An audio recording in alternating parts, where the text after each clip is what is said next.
بسم اللہ الرحمن الرحیم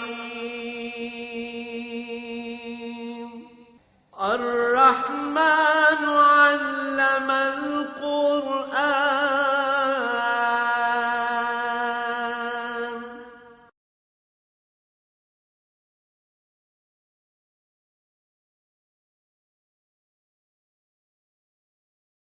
الحمد للہ رب العالمین والصلاة والسلام علی حبیبہ محمد وآلہ وصحبہ اجمعین. اعوذ باللہ من الشیطان الرجیم. بسم اللہ الرحمن الرحیم. کذبت قوم نوح المرسلین اذ قال لهم اخوهم نوح الا تتقون انی لکم رسول امین فاتقوا اللہ واتیون وما اسألكم علیہ من اجر ان اجری الا علی رب العالمین فاتقوا اللہ واتیون. اللہم سبحانک لا علم لنا الا ما علمتنا انک انت العلیم الحکیم. رب اشرح لی صدری ویسر لی امری واحلل عقدۃ من لسانی یفقہوا قولی. رب زدنی علما. مولاي صل وسلم دائما ابدا علی حبیبک خیر الخلق کلہم. کذبت قوم نوح المرسلین. قرآن کریم نے جو تاریخی واقعات بیان فرمائے ہیں ان سے مراد ترغیب اور ترہیب ہے. بندے کو ایمان لانے کی طرف مائل کرنا اور آخرت کے عذابوں سے ڈرانا، اللہ کی ناراضگی سے ڈرانا. قرآن کریم کا موضوع تاریخ نہیں ہے لیکن تاریخی واقعات سے سمجھاتا ہے کہ کس نے کیا کیا اور اس کا نتیجہ کیا ہوا، لہذا تم وہ کرو جس کا نتیجہ بہتر ہوا ہے. تو فرمایا نوح علیہ السلام کی قوم نے انبیاء کو جھٹلایا، ان کی نبوت کو قبول نہیں کیا. لوگ شرک میں مبتلا ہو جاتے ہیں، مختلف چیزوں سے، مختلف بتوں سے، مختلف تصوراتی طاقتوں سے اپنے رابطہ رکھتے ہیں اور اس کی عبادت شروع کر دیتے ہیں. چونکہ یہ فطرت انسانی میں ہے، اللہ کریم نے اپنی جگہ ہر دل میں رکھ دی. یہ اس کا احسان ہے کہ تخلیقی طور پر کوئی بندہ پڑھا لکھا ہے یا ان پڑھ ہے، وہ ترقی یافتہ ہے یا غیر ترقی یافتہ ہے، شہروں میں رہتا ہے یا جنگلوں میں بستا ہے، ہر بندے کے دل میں ایک جگہ ہے کہ کوئی ایسی ہستی ہونی چاہیے جسے میں خوش رکھوں اور وہ میری نگہبانی کرے، میری مشکلیں حل کرے اور میری مدد کرے. اب ہوتا یہ ہے کہ عظمت باری کو سمجھنا یہ بڑی اللہ کی دی ہوئی استعداد ہے. لوگ جلد باز ہوتے ہیں، لوگ شارٹ کٹ چاہتے ہیں، پھر وہ اللہ کا جو گھر ہے، جو جگہ ہے اللہ کے نام کی، وہاں کسی اور کو بٹھا لیتے. لیکن آپ یہ دیکھ لیجئے کہ مذہب فطرت انسانی میں ہے، اس کے پاس حق ہو یا وہ باطل ہو. جو لوگ مذہب کا انکار کرتے ہیں نا، وہ یہ بھول جاتے ہیں کہ یہ مذہب کا انکار بھی ایک مذہب ہے. یعنی کسی بھی مذہب کو نہ ماننا بھی ایک مذہب ہے. کوئی بندہ مذہب کے بغیر نہیں ہے. جنگلوں میں لوگ رہتے ہیں، وہ رسمیں بنا لیتے ہیں، کوئی کہتے ہیں ہمارے بزرگوں کی روحیں ہماری مدد کرتی ہیں. اب بیوقوف ہو جو آپ ساری زندگی جنگلوں میں دھکے کھاتے مر گئے، اپنی مدد نہ کر سکے، تمہاری کیا خاک کریں گے؟ جیسے تم جنگلی ہو، تمہارے باپ دادا بھی ویسے ہی تھے اور ساری زندگی ذلیل ہوتے رہے، اپنی مدد تو کر نہیں سکے، تو مرنے کے بعد تمہاری مدد کو آ جائیں. پتھر کا بت گھڑ لیا، تصوراتی معبود لوگوں نے بہت بنا رکھے. اور بڑی عجیب بات یہ ہے کہ اسلام نے ان تمام بتوں پر لا کی تلوار چلا دی. لا الہ کوئی بھی نہیں ہے سوائے اللہ کے.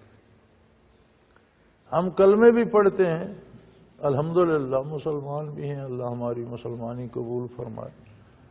اس کے باوجود اللہ پر بھروسہ کرنے کی ضرورت بہت کم کرتے ہیں. ہم بھی چاہتے ہیں نزدیک ہی کوئی مل جائے جس پر پھول چڑھا دو، پیسے دے دو، ایک آدھ دن جا کر زیارت کر رہا ہو، سجدے کر رہا ہو، اور بس وہ خانہ پوری ہم بھی کرتے ہیں. لیکن یہ اللہ کا گھر ہے، اللہ کا منصب ہے. وحدہ لا شریک کو یہ زیبا ہے کہ ہر ایک مخلوق اس کے سامنے جھکے، رزق کی امید اس سے رکھے، صحت کی امید اس سے رکھے، دنیا کی امیدیں اس سے رکھے، اور آخرت کی امید بھی اسی سے رکھے. کہتے تو ہیں ہم الحمدللہ، لیکن شاید پھر ہمارا حوصلہ نہیں پڑتا، پھر ہم دائیں بائیں ہاتھ مارنے لگ پڑتے. تو رسالت کا انکار عظمت الہی کا انکار ہے. اصل وہ قومیں جو تھیں شرک میں مبتلا تھیں، اللہ کی عظمت سے منکر تھیں، لیکن اللہ کا پیغام ان کے پاس اللہ کے پیغمبروں نے پہنچایا. تو پیغمبر کی تعلیم کا انکار ایسا ہی ہے جیسا اللہ کے حکم کا انکار کر رہا. فرمایا کذبت قوم نوح المرسلین، نوح علیہ السلام کی قوم نے بھی دوسرے کافروں کی طرح پیغمبروں کی تعلیمات کا انکار کیا. اذ قال لهم اخوهم نوح الا تتقون انی لکم رسول امین. سبحان اللہ، بڑی لطیف بات کہ تم پیغمبروں کا انکار کرتے ہو بدبختو. نبی اور پیغمبر اور اللہ کے رسول کا کمال تو یہ ہوتا ہے کہ وہ تمہیں اللہ کے اتنے قریب کر دیتا ہے، تمہارا تعلق اتنا مضبوط کر دیتا ہے، تمہارے دل میں اس طرح اس کو بسا دیتا ہے کہ بات کرتے وقت یا کام کرتے وقت تم سوچتے ہو کہ کہیں میرے اس کام سے یا میری اس بات سے میرا رب کریم خفا تو نہیں ہو جائے. یہ انتہا ہوتی ہے محبت کی، تعلق کی، اعتماد کی، کہ آپ جب بات کرنے لگے تو آپ کو احساس ہو. دنیا میں دیکھ لیں، ہمارے دوست ہیں، ہماری اولادیں ہیں، ہمارے بزرگ ہیں، ہمارے ملنے جلنے والے ہوں گے، لیکن کچھ لوگ اس میں ایسے ہوتے ہیں کہ ہم بات کرتے وقت بھی سوچتے ہیں کہ کہیں وہ خفا تو نہیں ہوگا، کام کرتے وقت بھی سوچتے ہیں ہم نہیں اس سے پوچھ کر کریں گے کہیں وہ ناراض نہ ہو. فرمایا اللہ کے رسول تو یہ تعلق رب کریم سے جوڑ دیتے ہیں، اور تم بات کرتے وقت، کام کرتے وقت سوچ میں پڑ جاتے ہو کہ یہ کوئی ایسی بات یا ایسا کام تو نہیں کہ اللہ کریم خفا ہو جائے. اور یہ تعلقات کی بہت بلندی ہے. تو فرمایا یہ تقوی کا مطلب ڈر لکھ دیا جاتا ہے، یہ اس ترجمے میں بھی ڈر ہی لکھا ہوا ہے. اس کی وجہ یہ ہے کہ اردو کا دامن تنگ ہے. عربی میں جو وسعت ہے وہ اردو میں اس کا عشر اشیر بھی نہیں ہے. تو یہاں ہمارے پاس ڈر کے علاوہ کوئی لفظ نہیں، لیکن یہ ڈر کی قسمیں ہیں نا. ڈر دشمن سے بھی لگتا ہے، ڈر موذی جانور سے لگتا ہے، ڈر نقصان ہونے سے لگتا ہے، ڈر بیماری سے لگتا ہے. لیکن یہ وہ ڈر ہے جو تعلقات کے خراب ہونے کا ڈر ہے کہ اگر میں نے یہ کام کیا تو فلاں بھائی سے، فلاں دوست سے، فلاں بزرگ سے، فلاں عزیز سے میرے تعلقات، میرا رشتہ جو ہے وہ کمزور پڑ جائے گا. تعلقات ٹوٹنے کا ڈر ہے. اگر یہ ڈر اللہ کریم سے وابستہ ہو جائے تو اسے تقوی کہتے ہیں. تو فرمایا اتنا قرب الہی اللہ کا رسول آنے واحد میں تمہیں عطا کر دیتا ہے، اور کیا چاہیے. آج کوئی ہمیں یہ بتائے کہ فلاں بندے کے پاس جاؤ اور اس کی منت زاری کرو، خدمت کرو، وہ ایسا بندہ ہے کہ تمہیں اتنی دولت دے دے گا کہ پھر تمہیں زندگی بھر کچھ کرنے کی ضرورت نہیں. لوگ بچ جاتے ہیں. خدمتیں کرتے ہیں، کوئی پھر اس کا رخ موڑ دیتا ہے مزاروں کی طرف، فلاں مزار پہ جاؤ اور وہاں یہ وظیفہ کرو تو وہ موج ہو جائے، بیچارے وہاں دھکے کھاتے رہتے۔ اللہ کے رسول بتاتے ہیں کہ آؤ تمہیں ہم تقوی کی کیفیت عطا کریں اور تمہیں اس دنیا کی بھی ہر نعمت مل جائے گی، ساتھ میں آخرت مفت میں انعام میں مل جائے گی۔ نہ صرف اس دنیا میں آسودہ حال رہو گے، آخرت میں بھی آسودہ حال رہو گے۔ یہ ایسا عجیب رشتہ ہے کہ صحت، بیماری، غربت، امارت، دکھ، آرام، یہ اللہ کا ایک نظام ہے، چلتا رہتا ہے۔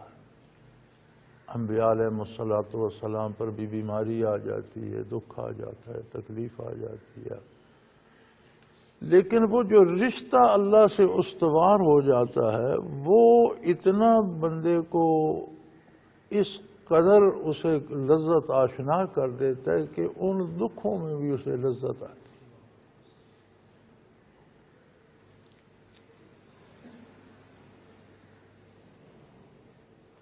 حتیٰ کہ حضور اکرم صلی اللہ علیہ وسلم کے ارشاد کا مفہوم ہے نا کہ شہداء سے پوچھا جائے گا آخرت میں قیامت کو کہ آپ کیا چاہتے ہو، مانگو، کیا مانگتے ہو؟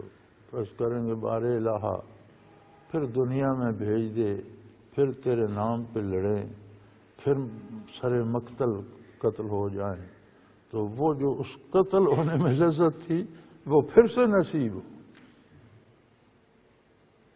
یعنی قتل ہونا کتنا تکلیف دہ کام ہے، لیکن جب تقوی نصیب ہو جاتا ہے تو موت میں بھی لذت ہے، زندگی میں بھی لذت ہے، صحت میں بھی لذت ہے، بیماری کی الگ لذت ہے۔ تو ہر چیز میں بندے کو موج ہو جاتی ہے۔ مرنے کے بعد کی دنیا پھر ساری انعام میں مل گئی اور بے شمار انعام مل گئے۔ تو انہوں نے یہی فرمایا کہ تمہیں اللہ کے ساتھ تمہارا رشتہ محبت کا جوڑ دوں،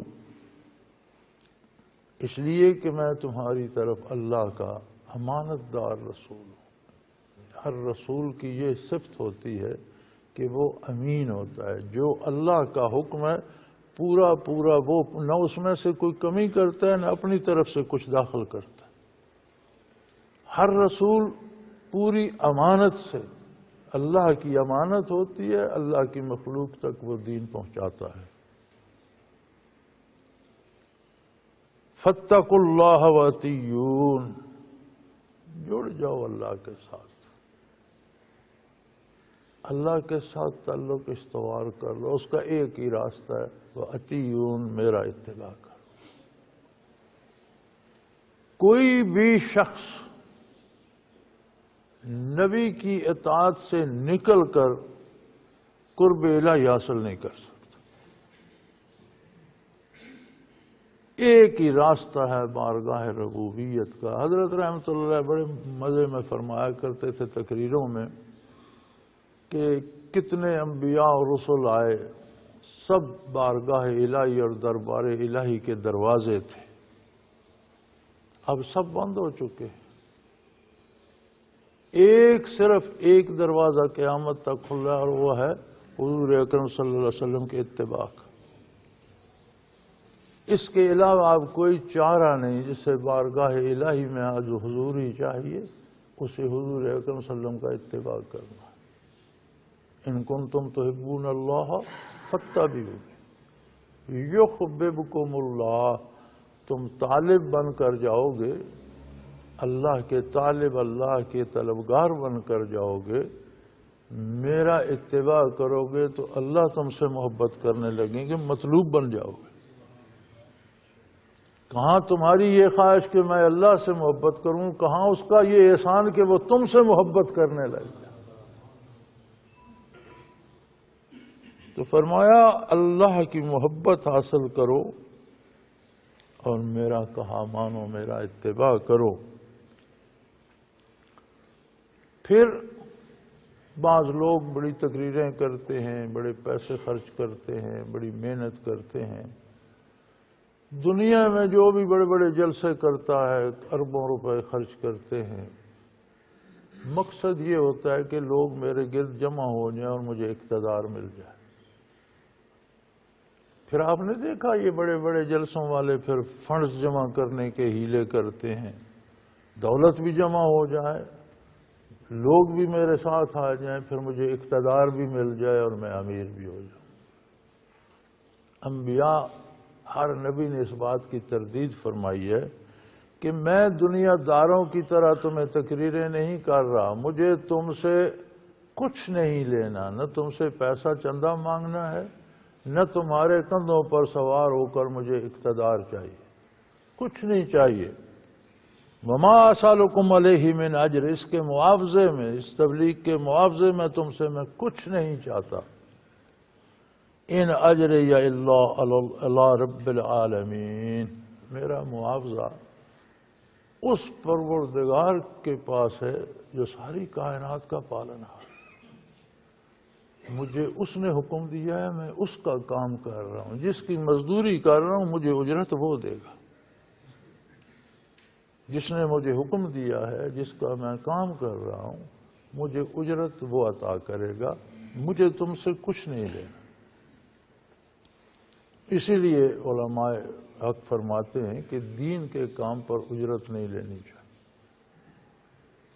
حتیٰ کہ ائمہ مساجد کی بھی جو تنخواہیں ہیں وہ بھی وہ فرماتے ہیں کہ ان کے وقت کی اجرت ہے۔ آپ نے ایک بندے کو پابند کر دیا کہ یہاں تو نے نماز یہاں رہنا بھی ہے، وہ جو اس کا وقت لیا ہے اس کی آپ کو اجرت دینی پڑے گی۔ جو نماز وہ پڑھتا ہے وہ تو اس پہ خود بھی فرض ہے، اس نے پڑھنی ہے، پڑھاتا ہے تو ایک فرض ادا کرتا ہے، اس کی اجرت نہیں۔ فاتقوا اللہ واتیون وما اسالکم علیہ من اجر، مجھے تم سے کوئی معاوضہ نہیں چاہیے، مجھے کوئی یہ نہیں چاہیے کہ میرے پاس لوگوں کی کثرت ہے اور مجھے اقتدار مل جائے یا یہ چندے دیں اور میرے پاس پیسہ ہو جائے، یہ مجھے نہیں چاہیے۔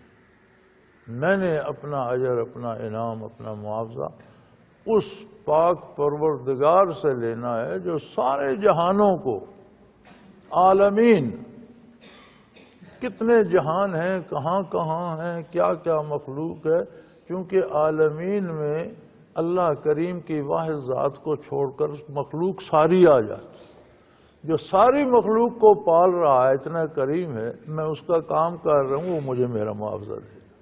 تم مجھے کیا دو گے؟ مجھے تم سے کچھ نہیں لینا۔ اور پھر وہی آیت دہرائی، پھر وہی کلمہ دہرایا، فاتقوا اللہ واتیون، اللہ سے ڈرو۔ یا اردو میں تو اللہ سے ڈرو ہی آئے گا۔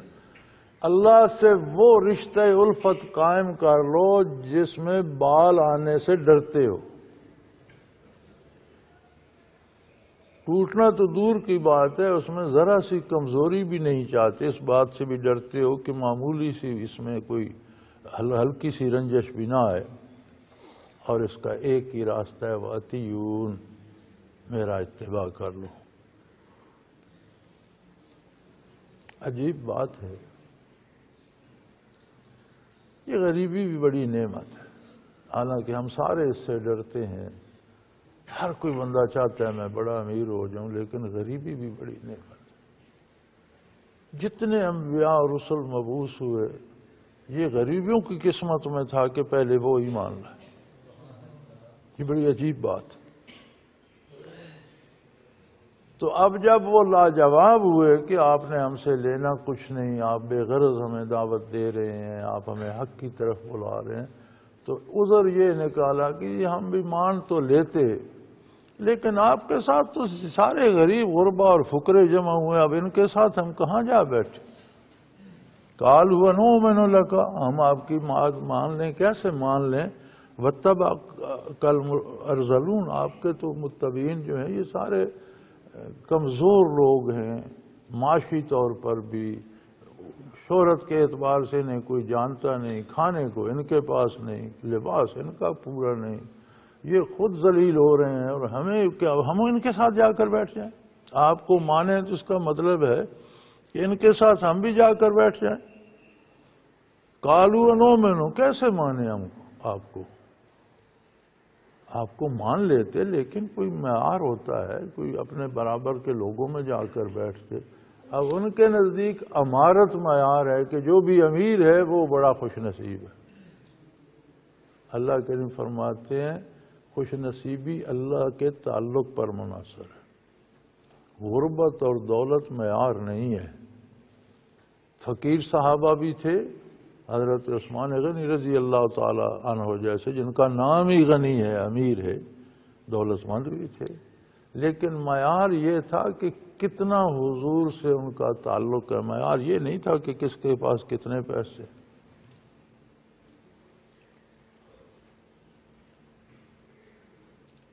ایک صحابی گزرے، نبی کریم صلی اللہ علیہ وسلم جلوہ افروز تھے، صحابہ کرام بیٹھے تھے، وہ سامنے سے گزرے، ان کے بال پریشان اور کپڑے پھٹے ہوئے تھے۔ تو حضور اکرم صلی اللہ علیہ وسلم نے فرمایا کہ یہ جو بندہ گزرا ہے اس کے بارے تمہارا کیا خیال ہے، یہ کیسا آدمی ہے؟ تو عربوں میں قدیم سے رواج آ رہا تھا، ہر کوئی چاہتا تھا کہ میری بیٹی ایسے آدمی سے بیاہی جائے جو آسودہ حال ہو، جو اسے بھی خوشحال رکھ سکے۔ تو معاشرے میں جو بہت کمزور ہوتا تھا وہ ایک محاورہ تھا عربوں کا کہ اسے تو کوئی رشتہ بھی نہیں دیتا۔ تو صحابہ نے عرض کی یا رسول اللہ یہ تو بہت کمزور آدمی ہے، یہ تو کسی سے درخواست کرے تو اسے تو کوئی رشتہ بھی نہ دے۔ آپ صلی اللہ علیہ وسلم نے فرمایا لیکن یہ اللہ کے نام پر کسی بات پر قسم کھا لے یا دعا کر لے تو اللہ اس کی بات رکھے گا، اس کی بات پوری ہو جائے گی۔ یعنی جو صحابہ نے عرض کیا وہ دنیاوی معیار تھا کہ دنیا والے یہ دیکھتے ہیں کہ اس کے گھر کیسا ہے، اس کے پاس کوئی گاڑی ہے کہ نہیں، اس کے پاس دولت کتنی ہے، وہ جتنا امیر ہے اتنا وہ خاندانی آدمی ہے، اتنا وہ شریف ہے۔ فرمایا اللہ ان کو دیکھتا ہے جو میرا اتباع کرتے ہیں کہ اس کے دامن میں اطاعت کتنی ہے۔ تو فرمایا دنیاوی اعتبار سے تو کوئی اس سے رشتہ بھی نہ دے، لیکن اللہ کے نام پر اگر یہ کوئی بات کر دے تو اللہ اس کی بات پوری کرے گا، نہیں ٹھکرائے۔ تو معیار یہ ہے کہ فاتقوا اللہ، اللہ سے ایسا تعلق قائم کر لو کہ پھر اس کی خفگی کا خطرہ رہے تمہیں، اور اس کا ایک ہی راستہ ہے وَأَطِیعُونِ، میرا اتباع کرو۔ کہنے لگے جی آپ کو مان لیں، تو آپ کو ماننے والے تو بڑے کمزور لوگ ہیں، حالانکہ وہ کمزور لوگ بھی تھوڑے سے تھے۔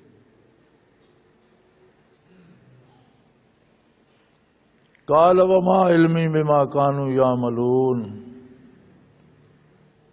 حضرت نوح علیہ السلام نے فرمایا مجھے نہیں پتا کہ یہ لوگ کیا کرتے تھے، کیوں امیر نہیں ہیں، کیا کاروبار کرتے تھے، میرے پاس آنے سے پہلے کا جو حال ہے اس کی مجھے خبر نہیں ہے اور نہ مجھے اس کی ضرورت ہے۔ جب میرے پاس آئے تو اللہ کے ہو رہے، اس لیے اب یہ عظیم لوگ ہیں۔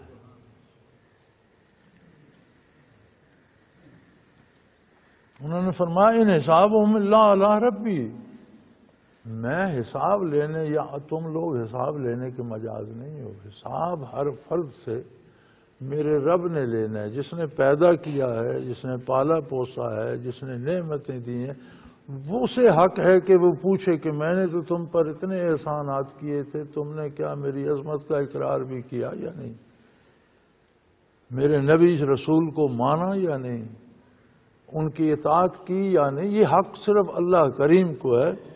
تو فرمایا وما علمی بما كانوا يعملون،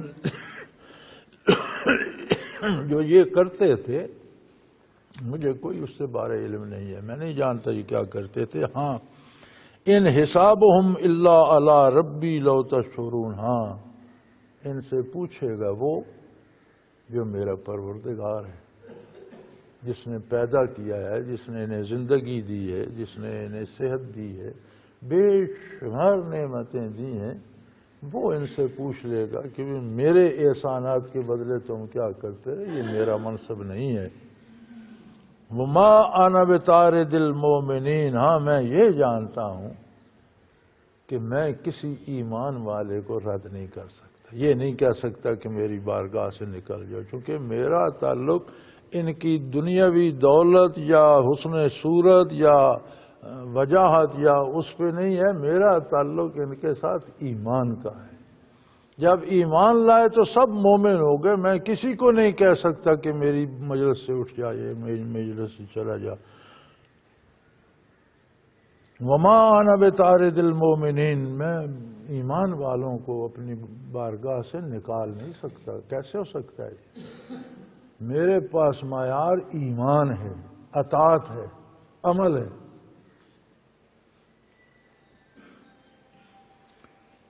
اب ان کے پاس کوئی اعتراض بھی نہ بچا، یہاں بھی لاجواب ہو گئے۔ تو پھر آخری حربہ ہوتا ہے، آپ کسی سے بات کر رہے ہیں، اس کے پاس دلیل ہو تو دلیل دیتا رہتا ہے، جب دلیل نہ ہو تو پھر لڑائی پہ آ جاتا ہے۔ جب ان کے پاس دلائل ختم ہو گئے تو کہنے لگے قالوا لئن لم تنتهِ یا نوح لتکونن من المرجومین، کہنے لگے کہ اے نوح باز آ جاؤ، یہ جو باتیں تم کر رہے ہو اور جو باتیں ہمیں سمجھا رہے ہو یہ باز آ جاؤ، اور ہم جس حال میں تم بھی ایسے ہی ہو جو، ورنہ یاد رکھو ہم تمہیں پتھر مار مار کر شہید کر دیں، سنسار کر دیں گے۔ اور یہ جھگڑے کی کیفیت تب آتی ہے جب دلائل میں کوئی لاجواب ہو جاتا ہے، تو پھر وہ گالی دیتا ہے یا مکہ اگاڑتا ہے۔ تو وہ قوم بھی یہ کہنے لگی کہ اگر آپ اس تبلیغ سے باز نہ آئے تو ہم آپ کو سنسار کر دیں گے، پتھر مار مار کر قتل کر دیں گے۔ تو جب ان سے ناامید ہوئے، اور یہ تبلیغ انہوں نے 950 سال کی، نوح علیہ السلام نے 950 سال مجاہدہ کیا، ماریں کھائیں، تکلیفیں اٹھائیں، تانے سنے، مذاق اڑے۔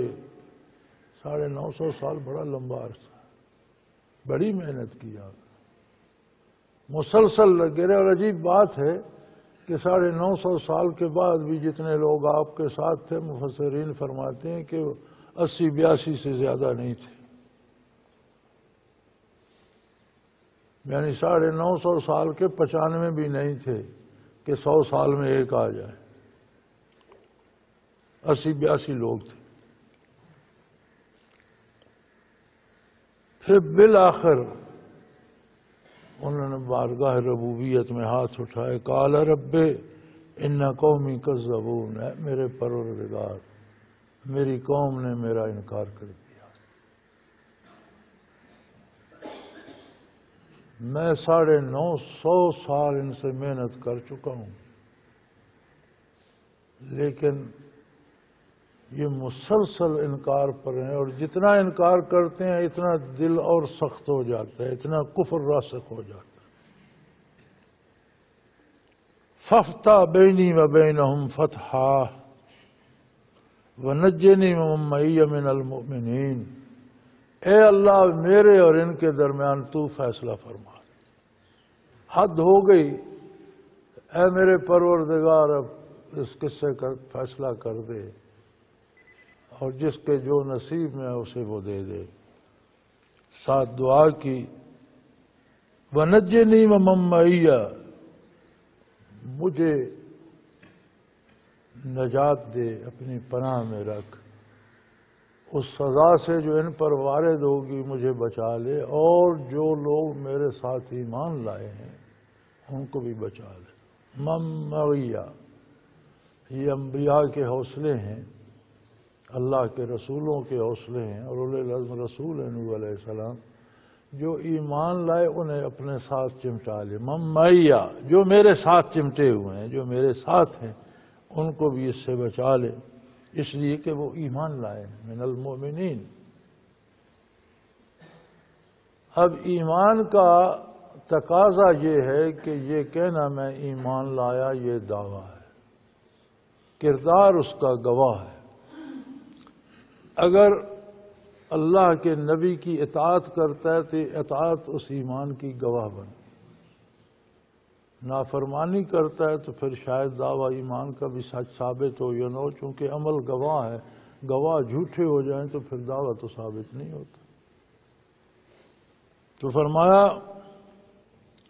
اے میرے پروردگار مجھ پر بھی رحم فرما، مجھے محفوظ رکھ، اور جو میرے ساتھ ہیں انہیں بھی محفوظ رکھ۔ اب یہ معیت رسالت نصیب ہوتی ہے اتباع رسالت سے، اور جتنے کام ہم اتباع رسالت سے ہٹ کر کرتے ہیں، نافرمانی کرتے ہیں انبیاء کی، وہ معیت کو مجروح کرتی ہے۔ میں آپ کے بارے واقف نہیں ہوں، آپ میرے کردار کو نہیں جان سکتے۔ ہر بندہ اپنا حساب خود کرے کہ میں رات دن میں کتنا اتباع نبی پاک صلی اللہ علیہ وسلم کا کرتا ہوں اور کتنی نافرمانیاں کرتا ہوں۔ اگر اتباع غالب ہے تو معیت نصیب ہوگی، نافرمانی غالب ہے تو رشتہ ٹوٹ جائے گا۔ اللہ کریم نے فرمایا پھر ہم نے ایسا ہی کیا، فَأَنْجَيْنَاهُ وَمَن مَّعَهُ، ہم نے انہیں بھی نجات دی، جو ان کے ساتھ تھے انہیں بھی بچا لیا۔ فِي الْفُلْكِ الْمَشْحُونِ، ایک بہت بڑی کشتی میں سوار کر دیا، اس کشتی کو ان کے بچانے کا سبب بنا دیا۔ ثُمَّ أَغْرَقْنَا بَعْدُ الْبَاقِينَ، اور ان کے علاوہ، اس کشتی کے علاوہ جو کچھ تھا، جو کوئی بھی تھا، سب کو غرق کر تباہ کر۔ یہ بھی ایک بڑا سوال ہوتا ہے دوران بحث کہ طوفان نوح علیہ السلام جب آیا تھا تو کیا وہ سارے روئے زمین پر آیا تھا یا نہیں؟ نوح علیہ السلام تک جتنی انسانی آبادی بن چکی تھی، جہاں جہاں انسان آباد تھے، وہ ساری زمینیں پہاڑ تک بھی غرق ہو گئے، یہ تو قرآن شہادت دیتے۔ اب جہاں انسانی آبادی نہیں تھی وہاں طوفان آیا یا نہ آیا، اس سے بحث کرنے کا کیا فائدہ؟ پھر انسان جو کام کرتا ہے اس کا ایک اثر تو اس کی اپنی ذات پہ آتا ہے، نافرمانی ہے تو دل پر سیاہی طاری ہوگی، اطاعت ہے تو دل میں نور آئے گا۔ ایک اس کا اثر پوری کائنات پہ جاتا ہے۔ ہم جو بات کہتے ہیں، ہم جو کام کرتے ہیں، اس کا نتیجہ ہم پہ بھی آتا ہے، ایک ساری زمین پہ آتا ہے۔ اب گناہ اور کفر تو کیا اس ایک قوم نے، غرق سارے جانور بھی ہو گئے، پرندے بھی مر گئے، زمینیں بھی ڈوب گئیں، اور جہاں تک انسانی آبادی تھی ہر چیز تباہ ہو کر رہ گئی۔ حضرت ابو ہریرہ رضی اللہ عنہ کا ایک ارشاد ہے، فرماتے ہیں کہ جنگل میں کسی چڑیا کے انڈے اگر گیدڑ کھا جاتا ہے تو کسی نہ کسی انسان کے یا کسی کی بے نمازگی کا یہ اثر ہے، کسی بندے کے جرم کا، گناہ کا یہ اثر ہے کہ اللہ کی دوسری مخلوق کو بھی تکلیف پہنچتی ہے، رنج پہنچتا ہے۔ تو یہاں سے ثابت ہوتا ہے کہ جرم تو قوم نوح نے کیا، غرق ساری مخلوق ہو گئی، تو گویا ہمارے کردار کا ایک اثر ہم پر ہوتا ہے، ایک ساری مخلوق پر ہوتا ہے۔ تو روز محشر ہمارے گناہوں سے جس جس کو دکھ پہنچا اس کا جواب بھی دینا پڑے۔ اللہ کریم معاف فرمائے۔ تو فرمایا ہم نے انہیں ایک عظیم کشتی میں نجات دی اور باقی جو کچھ تھا سب کو غرق کر دیا، تباہ کر دیا۔ اسی لیے نوح علیہ السلام کو آدم ثانی کہتے ہیں کہ کشتی میں جو سوار ہوئے تھے ان کی اولادیں بھی آگے نہیں چلیں، صرف نوح علیہ السلام کے بچوں کی اولاد آگے چلی جو کشتی میں سوار تھے۔ تو یہ باقی ساری مخلوق آج جو ہے یہ نوح علیہ السلام کی اولاد ہے، اسی لیے نوح علیہ السلام کو آدم ثانی کہا جاتا ہے۔ ان فی ذلک لآیہ وما کان اکثرهم مؤمنین، فرمایا اس تاریخی واقعہ کو پڑھو، اس میں عظیم دلائل ہے۔ نافرمانی کا نتیجہ کیا ہوا؟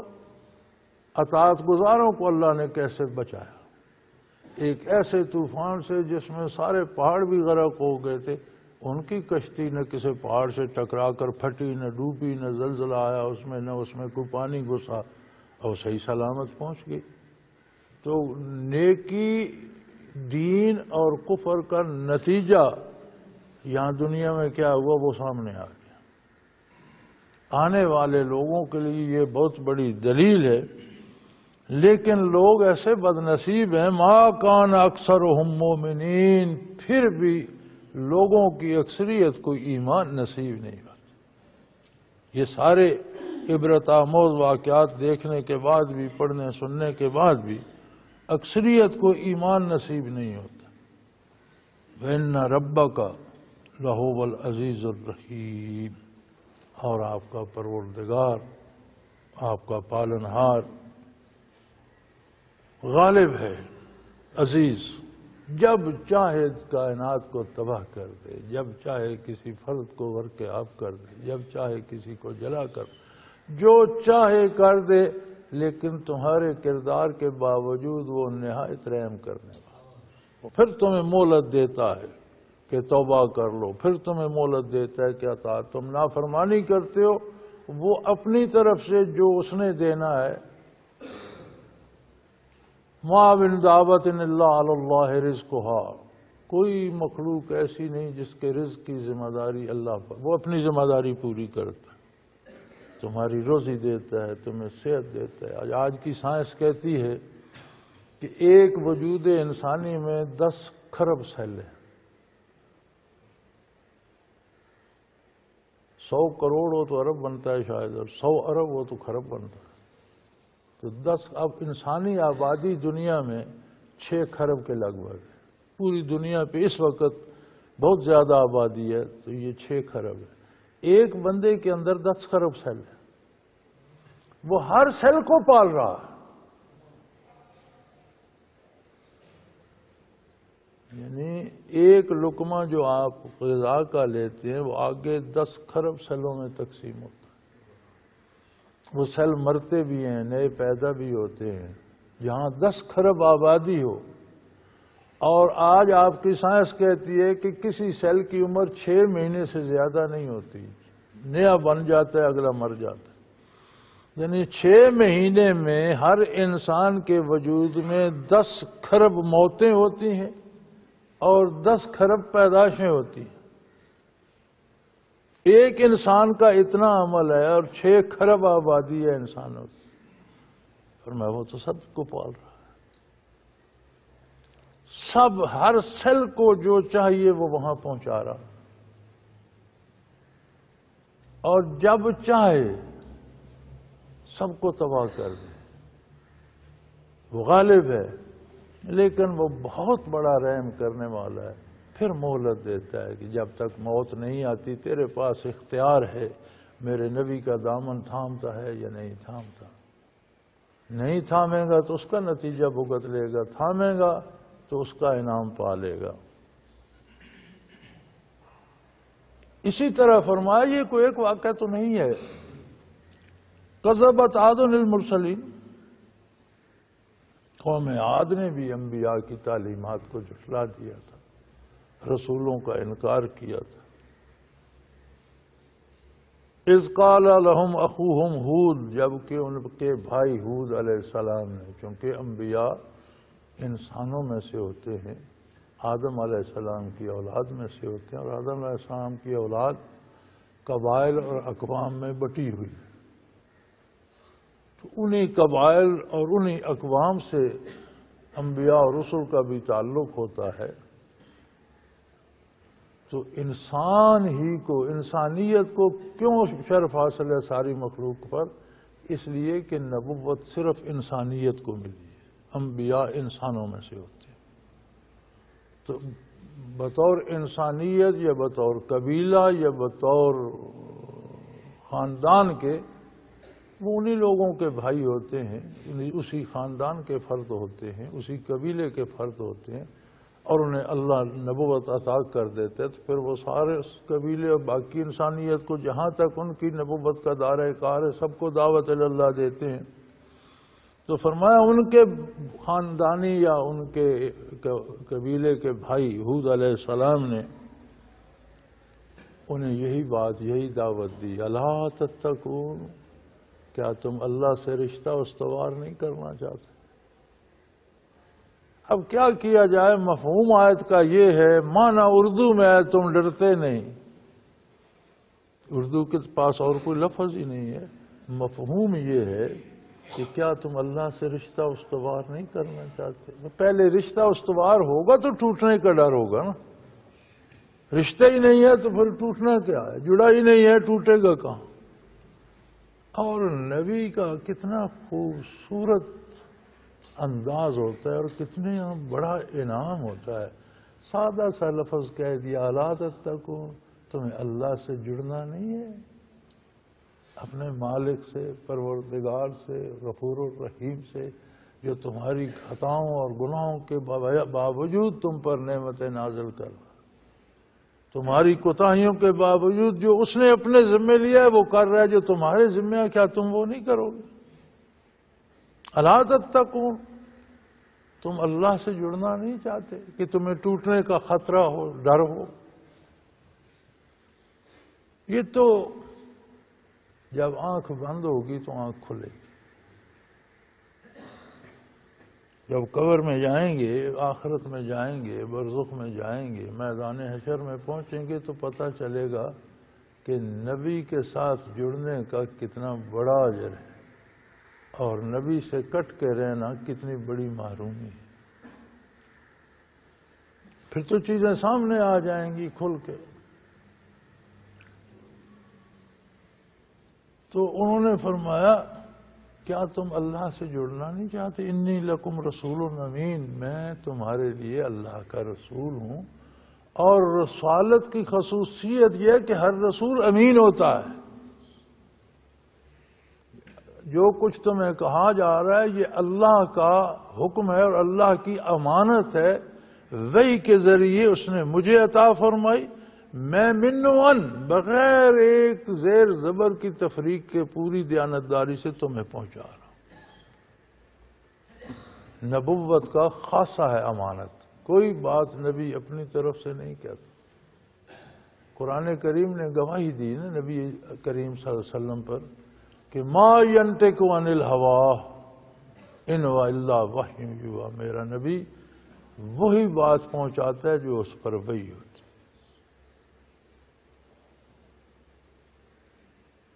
تو فرمایا انی لکم رسول امین، میں تمہاری طرف اللہ کا رسول ہوں اور امانت دار. امانت خاص ہے رسالت و نبوت. میں تمہیں وہی کچھ پہنچا رہا ہوں جو اللہ کریم نے مجھے پہنچانے کا حکم دیا ہے. فاتقوا اللہ واطیعون، اللہ سے تعلق استوار کرو اور میرا اتباع کرو، میری بات مانو، جو میں کہتا ہوں وہ کرو. پھر وہی بات آگے، یہ وہم نہ کرو کہ میں تمہیں جمع کر کے تمہارے کندھوں پہ چڑھ کے اقتدار حاصل کرنا چاہتا ہوں، یا میں تمہیں جمع کر کے تم سے چندے لے کر دولت جمع کرنا چاہتا ہوں.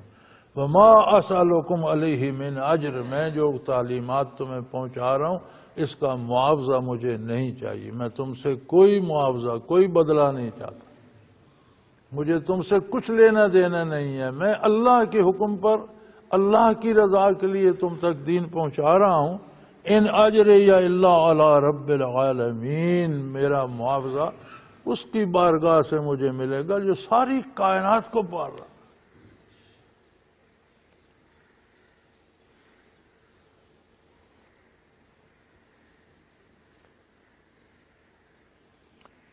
اتبنون بکل ریح آیات تعبثون، یہ قوم عاد جو تھی بڑے بڑے قد تھے ان کے اور بہت گرانڈیل جوان تھے.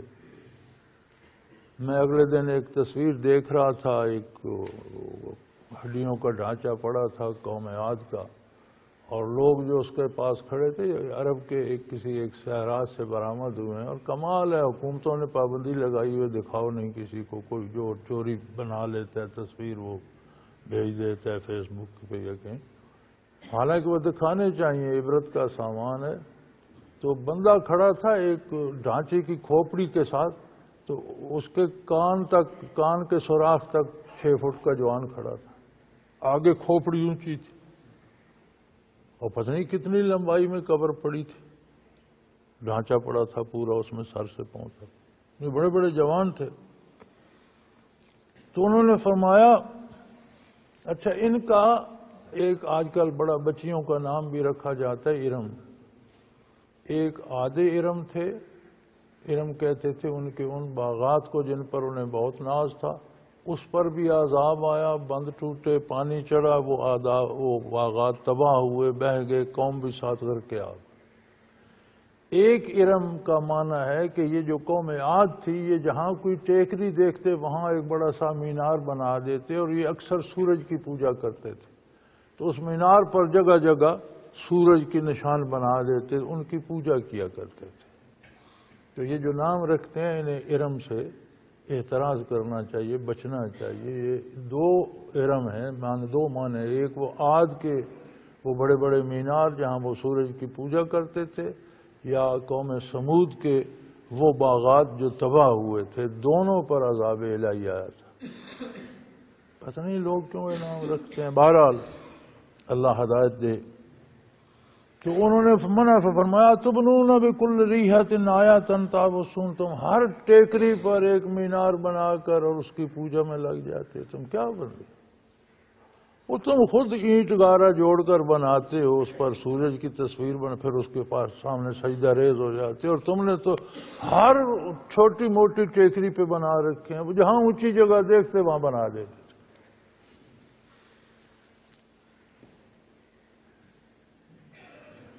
دوسرے وہ بڑے طاقتور تھے اور بڑے زوراور اور بڑے کاریگر تھے۔ یہ جو ہم کہتے ہیں نا آج کا زمانہ بہت ترقی یافتہ ہے، گزشتہ قوموں نے بھی بڑی ترقی کی تھی، نوح علیہ السلام کی قوم نے بڑی ترقی کی تھی چیزوں کے بنانے میں، انہوں نے بھی، عاد نے بھی بڑی ترقی کی۔ اتبنون وتتخذون مصانع لعلکم تخلدون، یہ پہاڑوں اور بڑی بڑی چٹانوں کو کاٹ کر اس میں محل بنا دیتے۔ آج بھی انہیں دیکھیں تو حیرت ہوتی ہے کہ آج کی جدید مشینوں سے بھی اتنا صاف کاٹ کر اور اتنا خوبصورت مکان نہیں بنائے، اور انہوں نے کئی منزلہ بنائے ہوئے، بڑے اونچے پہاڑ کاٹتے تھے نا، نیچے بنایا، پھر اوپر بنایا، پھر اوپر بنا دیا، اور ان کے آپ ستون دیکھیں تو ایسے پتہ چلتا ہے کہ کسی نے تراش کے لکڑی سے نکالا، حالانکہ اتنی سخت چٹان ہے کہ کتنی مدت گزر گئی، ان پر عذاب بھی آیا، انسان تباہ ہو گئے، لیکن ان جو ستون ہیں ان کی گولائی میں سے بڑے غور سے بھی دیکھتے ہیں تو کہیں سے کوئی ذرا نکلا ہوا نظر نہیں آتا۔ تب سے ان پر بارشیں برس رہی ہیں، دھوپ کھا رہے ہیں وہ، لیکن ابھی تک ایسے سلامت اور ایسے کھڑے ہیں گویا پتہ نہیں کس کاریگر نے بنائے ہیں، کس طرح انہیں صاف کیا ہے۔ ستون ہیں، پھر ان کے اوپر چھت کے آگے وہ چھجے سے بنے ہوئے ہیں، ان میں لائنیں لگی ہوئی ہیں، وہ ڈیزائن بنے ہوئے ہیں، حیرت ہوتی ہے۔ اندر سے کمرے کی تصویر دیکھیں تو پورا کونوں تک صاف، چھت بھی صاف، فرش بھی صاف، دیواریں، حیرت ہوتی ہے کہ اتنی صفائی سے اتنی مضبوط چٹان ہے جس سے صدیوں کی دھوپ اور بارش آج تک اس کا کوئی ایک ریزہ خراب نہیں کر سکتا، ابھی تک کھڑے ہیں۔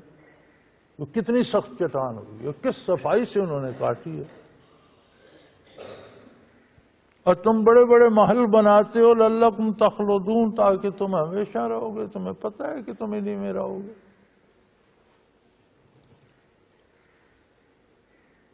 وَإِذَا بَطَشْتُمْ بَطَشْتُمْ جَبَّارِينَ، اور جب کسی پر گرفت کرتے ہو تو بڑی ظالمانہ کرتے ہو، کسی سے مخالف ہو جاتے ہو تو اسے تباہ کر دیتے ہو، کوئی تمہارے قابو آ جائے تو اسے برباد کر دیتے ہو۔ فَاتَّقُوا اللَّهَ وَأَطِیعُونِ، ایسا نہ کرو، یہ فضول عمارتیں نہ بناؤ، غیر اللہ کی پوجا نہ کرو، اور صرف گھر بنانے میں نہ لگے رہو، یہ تو چھوڑ کر تمہیں چلا جانا ہے، ان میں ہمیشہ نہیں رہنا، جہاں ہمیشہ رہنا ہے وہاں کی بھی فکر کرو، اور اللہ کریم سے جڑ جاؤ تاکہ تمہیں اللہ کی ناراضگی کا اندیشہ رہے، اللہ سے ڈرتے رہو کہ کہیں اللہ کی بارگاہ میں مردود نہ ہو جاؤں۔ اور اس کا ایک ہی راستہ ہے، وَأَطِیعُونِ، میری تابعداری کر لو، میرا اتباع کر لو۔ وَاتَّقُوا الَّذِی أَمَدَّکُم بِمَا تَعْلَمُونَ، اور تم جانتے ہو کہ اللہ کی بے پناہ نعمتیں ہیں تم اگر یہ نعمتیں گننے لگو تو گن نہیں سکتے. اس کے ساتھ تعلق استوار کر لو، اس کا تقوی اختیار کرو، اس کی اطاعت اختیار کرو. امدکم بانعام و بنین، اس نے تمہیں بے شمار نعمتیں دی، تمہیں زیرو جانور دے دیے ہیں جن سے تم بڑے مالدار نظر آتے ہو اور نری دولت ہے، تمہیں بیٹے اور اولادیں دی ہیں، تم بڑے خوشحال ہو. یہ کس نے سب نعمتیں دی ہیں؟ یہ سب اللہ کریم کی عطا ہے تم پر. وجنات وعیون، بڑے بڑے باغات ہیں تمہارے، ہر جگہ چشمے جاری ہیں. یعنی تمہارے پاس افزائش نسل ہو رہی ہے جانوروں کی، اور ریوڑوں کے ریوڑ تمہارے پاس، گایوں بھینسوں کے، بھیڑوں بکریوں کے ہیں، اونٹوں کے ہیں، گلوں کے گلے اونٹوں کے لیے پھرتے. اس نے تمہیں خوبصورت اور نوجوان بیٹے عطا کیے ہیں. پھر اس نے تمہیں زمینیں ایسی عطا کی ہیں جن میں باغات ہی باغات ہیں، ہر زمین میں چشمہ پیدا کر دی ہے. تم کون کون سی نعمت گن سکتے ہو؟ انی اخاف علیکم عذاب یوم عظیم، مجھے خطرہ یہ ہے کہ اگر تم اللہ کی نافرمانی پہ اڑے رہے تو بہت بڑا عذاب آ جائے گا. مجھے تم پر بڑے سخت دن کے عذاب کا ڈر ہے. ایسا عذاب ہوگا کہ وہ دن ہی سخت شمار ہوگا. میں تمہیں اس سے بچانا چاہتا ہوں. کہنے لگے قالوا سواء علینا اوعظت ام لم تکن من الواعظین، کہنے لگے بھائی میاں آپ ہمیں سمجھاتے رہیں یا چھوڑ دیں، ہمارے لیے برابر ہے، ہم آپ کی بات سن ہی نہیں رہے. آپ نصیحت کرتے رہیں یا نصیحت کرنا چھوڑ دیں برابر ہے، کوئی فرق نہیں پڑتا. جو کچھ آپ فرماتے ہیں ہمارے لیے وہ نہ کہنے کے برابر ہے، ہم آپ کی بات سن نہیں رہے. اگر آپ کہنا چھوڑ دیں تو بھی ہمیں کوئی فرق نہیں پڑتا.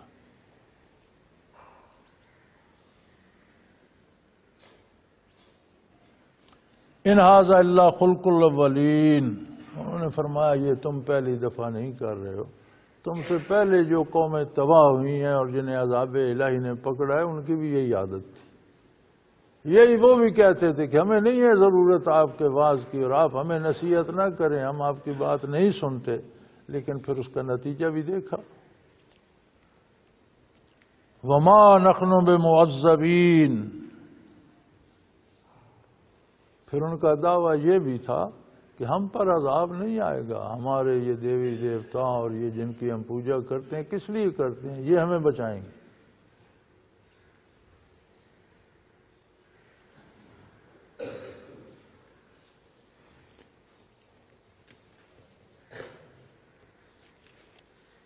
جن کی پوجا کی جاتی ہے، جنہیں چڑھاوے دیے جاتے ہیں، بندے کے اندر تو یہی ہوتی ہے نا کہ یہ میری حفاظت کریں، میری مشکلیں آسان کریں، میرے کام یہ کر.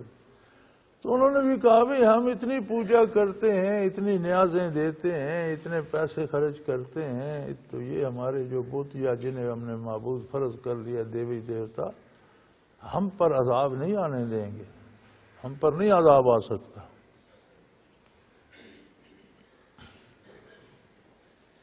فَكَذَّبُوهُ، انہوں نے انکار کیا اپنے نبی کی اطاعت سے. فَأَهْلَكْنَاهُمْ، ہم نے سب کو تباہ کر دیا، برباد کر دیا. ایک لہر آئی ہوا کی اور سب کو اٹھا کر پٹک دیا. قرآن کریم میں آتا ہے اس طرح پڑے تھے جس طرح کھجوروں کے تنے پڑے ہوتے. ہفتہ بھر چلتی رہی ہوا، اور اتنی تیز ہوا تھی کہ اس نے پوری جو انہوں نے چٹانیں تراش تراش سے محل بنائے تھے انہیں چٹانوں سے پٹک پٹک کر ان کے پرخچے اڑا. انسانوں کو، جانوروں کو ہوا لے جاتی تھی اور پٹک دیتی تھی، چٹانوں سے پٹک مر گئے، کچھ نہیں بچا، ہر چیز تباہ ہو کر رہ گئی.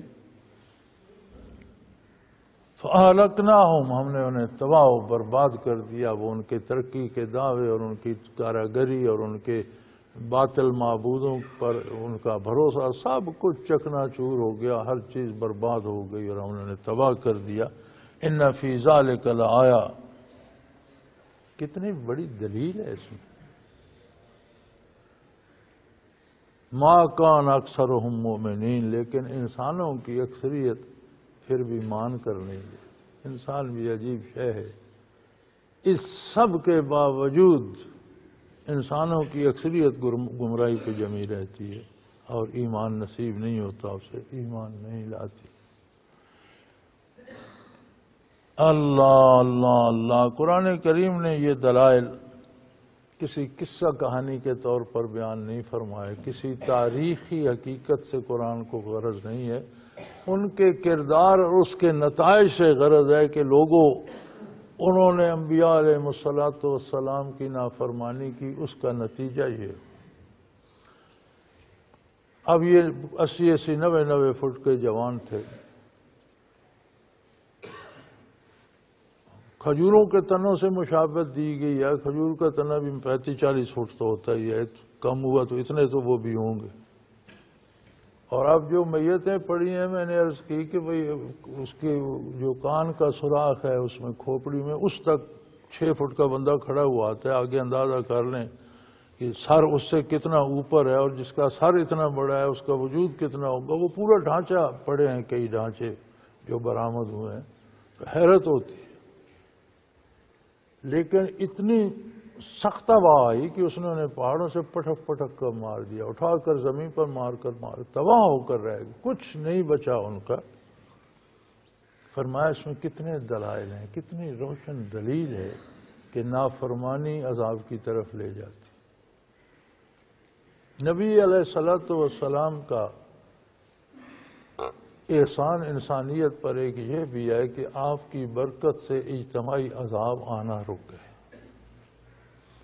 لیکن فزیکلی بدنی طور پر عذاب نہیں آتے۔ جو حضور کی غلامی سے دور ہوتا ہے اس کے اندر وہی عذاب آ جاتے ہیں، اس کے اندر وہی ہوائیں چلتی ہیں، اس کے اندر وہی شعلے برستے ہیں، اس کے اندر وہی اس کے ارمان غرق ہوتے رہتے ہیں، جس طرح قوم نوح علیہ السلام غرق ہوئی تھی۔ اس کے اندر اسی طرح آندیاں چلتی ہیں اور اس کی خواہشوں کو پٹک پٹک کر مار دیتی ہیں۔ جسمانی طور پر عذاب نہ آئے لیکن وہ عذاب اس کے اندر گھر کر جاتا ہے۔ تو فرمایا یہ بہت بڑی دلیل ہے، اور دلیل اس لیے بھی یہ ہے کہ آج کوئی دامان رسالت تھام لے تو دیکھے کیسا گلستان گلستان ہوتا ہے اس کے اندر، اس کے دامن۔ یعنی یہ نہیں کہ یہ اس زمانے کی بات ہے، آج جتنی نبی علیہ السلام کی نافرمانی کرتے ہو اتنے تمہارے اندر دکھ آتے ہیں۔ دولت ہوتی ہے تم کھا نہیں سکتے، کیسی عجیب بات ہے۔ اربوں روپے تمہارے پاس، تم کھانا نہیں کھا سکتے۔ اربوں روپے تمہارے پاس، تم رات کو سو نہیں سکتے۔ دنیا بھر کی علاج کر سکتے ہو لیکن ایک ہڈی کا درد تم ٹھیک نہیں کر سکتے۔ دامان رسالت آج تھام لو تو تمہیں دکھ میں بھی لذت آئے گی۔ یہ مزہ تو یہ ہے کہ بظاہر تم پر مصیبت بھی آئی تو اندر تمہیں لذت نصیب ہو رہی ہوگی، اور اس سے دوری کا حال یہ ہے کہ بظاہر تمہیں بڑی نعمتیں نصیب ہوں، دل میں تم ان سے محروم ہی رہو، اندر خوشی نہیں آئے گی۔ میں ایک دفعہ پنڈی گزر رہا تھا، راجہ بازار کی طرف جا رہا تھا، تو ایک دوست کھڑا تھا مونگ پھلی کی ریڑھی پر، اور اس نے تھوڑی سی مونگ پھلی لی ہوئی مزے مزے سے کھا رہا تھا۔ میں نے کہا کیا کر رہے ہو؟ بڑا کارخانہ دار تھا، بہت بڑی فیکٹری کا مالک تھا، اور اس زمانے میں کارخانے گورنمنٹ نے لے لیے تھے بھٹو صاحب کے زمانے میں، جب یہ صنعتیں قومیائی گئیں۔ کہنے لگا یار یہ بڑا نقصان ہوا ہے میرا، اور مجھے کوئی معاوضہ بھی نہیں مل رہا، لیکن بڑا کام ہوا ہے۔ کام کیا ہوا ہے؟ کہنے لگا میں نے یہ دیکھا ہے کہ ہماری لاکھوں کی آمدن روزانہ تھی، ہمیں وہ خوشی نصیب نہیں ہوتی تھی جہاں جو کھڑا ہوا یہاں کسی غریب کو میں 5 روپے دے دیتا ہوں تو اس کا چہرہ کھل اٹھتا۔ یعنی بات تو یہ ہے نا کہ کتنا دکھ ہے، کس کو کتنی خوشی ہے، کہتے ہیں امیر آدمی کو لاکھوں روزانہ ملتے ہیں تو اس کا چہرہ اس طرح کھلتا نہیں جتنا غریب کو میں نے ایک کو 5 روپے دیا اس کا چہرہ کھل اٹھا ہے. مجھے آج سمجھ آئی ہے کہ خوشی دولت کا نام نہیں، خوشی اندر کا احساس ہے. اور غریب کے لیے اللہ نے سستی کتنی کر دی ہے نہیں. تو بات تو اندر کی کیفیات کی ہے. دامان رسالت سے ہٹو گے دولت کے ڈھیر ہوں گے، سونے کے گھر بنا لو سکون نہیں ہوگا. دامان رسالت تھامو گے کٹیا میں بیٹھے ہوگے شہنشاہ ہوگے، اندر سے دل خوش ہوگا، اطمینان ہوگا اندر، اور شہنشاہ سمجھ رہے ہوگے اپنے آپ کو. تو فرمایا یہ تو واضح دلائل ہیں، آج آزما کر دیکھ لو. کوئی یہ نہیں کہ قصہ ماضی سنا رہے ہیں ہم. آج اللہ کا رسول اس کی رسالت موجود ہے. آج تم اطاعت کا اختیار کر لو اور دیکھو تمہاری کیفیات کیسے بدلتی ہیں. وَإِنَّ رَبَّكَ لَهُوَ الْعَزِيزُ الرَّحِيمُ، بے شک تمہارا پروردگار غالب ہے، چاہے تو آنے واحد میں جس طرح تم نافرمانی کرتے اسی طرح وہ بھی عذاب کھول دے تو تم لمحہ بھر نہیں رہ سکتے. قرآن کریم میں دوسری جگہ آتا ہے نا کہ اگر ہم گرفت شروع کر دیتے تو زمین پر کوئی ذی روح چل پھر نہ سکتا. معاف کرتے رہتے ہیں، معاف کرتے رہتے ہیں. تو وہ غالب ہے لیکن وہ رحیم ہے. وہ پھر رعایت دے دیتا ہے تمہیں کہ چلو پھر گزارا کر لو، پھر جی لو، کبھی توبہ کر لو. پھر مسلسل تعلیمات رسالت تم تک پہنچا رہا ہے، مسلسل. کوئی لمحہ رات دن کا ایسا نہیں جس میں اذان نہ ہو رہی ہو. آج تو کمپیوٹر پہ ہر چیز آ جاتی ہے. آپ دنیا کا نقشہ کمپیوٹر پہ رکھ کے دیکھیں کہ ایک ملک سے لگیں دوسرے ملک تک جانے تک 24 گھنٹے ہو جائیں گے اور ہر سیکنڈ میں اذان ہو رہی ہوگی کہیں نہ کہیں دوئے زمین. کہیں نہ کہیں خطبہ پڑھا جا رہا ہوگا، کہیں نہ کہیں تقریر ہو رہی ہوگی، کہیں مدرس پڑھا رہا ہوگا، کہیں بچے پڑھ رہے ہوں گے، کہیں کوئی تلاوت کر رہا ہوگا. ہر لمحہ اللہ کے خوش نصیب بندوں کو یہ توفیق ہے کہ انہوں نے یہ گلشن آباد کیا ہوا ہے. تو اب ہمارے پاس فرصت ہے، مہلت ہے. اب توبہ کرو، اب دامان رسالت تھام لو اور دیکھو کتنی نعمتیں اللہ کی تمہیں نصیب ہوتی ہیں. آخر دعوانا ان الحمدللہ رب العالمین. اللہ اللہ اللہ اللہ اللہ اللہ اللہ اللہ. حضرت امیر محمد اکرم آوان مد ذلہ العالی دارالعرفان منارہ ضلع چکوال میں سالہ سال سے قرآن و حدیث کے اوپر خطابات کر رہے ہیں اور سلسلہ نقشبندیہ اویسیہ کے مطابق لوگوں کو ذکر الہی کی تربیت دے رہے ہیں. وہ قرآن پاک کی تفسیر ترتیب وار بیان کر رہے ہیں. تفسیر قرآن کو وہ موجودہ ملکی اور بین الاقوامی حالات کے مطابق بیان کرتے ہیں. موٹر وے سے کلر کہار کے انٹرچینج سے نکلتے ہوئے کلر کہار کی جھیل سے ہوتے ہوئے میانی، بوچھال اور نور پور سے گزرتے ہوئے دارالعرفان منارہ پہنچ سکتے ہیں. حضرت امیر محمد اکرم آوان نے بچیوں اور بچوں کی دینی اور دنیاوی تعلیم کے لیے سقارہ اکیڈمی کے نام سے ایک درسگاہ بھی قائم کی ہے، جس کا افتتاح ملک پاکستان کے صدر جنرل محمد ضیاء الحق نے اپنے دست مبارک سے کیا تھا. وہ تمام احباب جو اسلام کی طلب رکھتے ہیں ان سے گزارش ہے کہ دارالعرفان منارہ ضلع چکوال میں امیر محمد اکرم آوان صاحب کے خطابات سے مستفید ہوں. وہ ہر جمعے کو نماز سے پہلے بیان فرماتے ہیں. ہر ماہ کی پہلی اتوار کو ماہانہ اجتماع ہوتا ہے جس میں آپ خصوصی خطاب فرماتے ہیں اور پاکستان کے چاروں صوبوں سے احباب اس اجتماع میں شرکت کرتے ہیں. اس کے علاوہ یہاں سال میں 2 مرکزی اجتماعات بھی ہوتے ہیں. ایک رمضان المبارک میں اعتکاف کا اجتماع اور دوسرا جولائی اور اگست میں 40 دن کا اجتماع ہوتا ہے جس میں روحانی تربیت کی جاتی ہے. اپنا خون سیماب دے کر اتنا ہم کر جائیں گے، نام آقا کا چمن میں پھر رقم کر جائیں گے.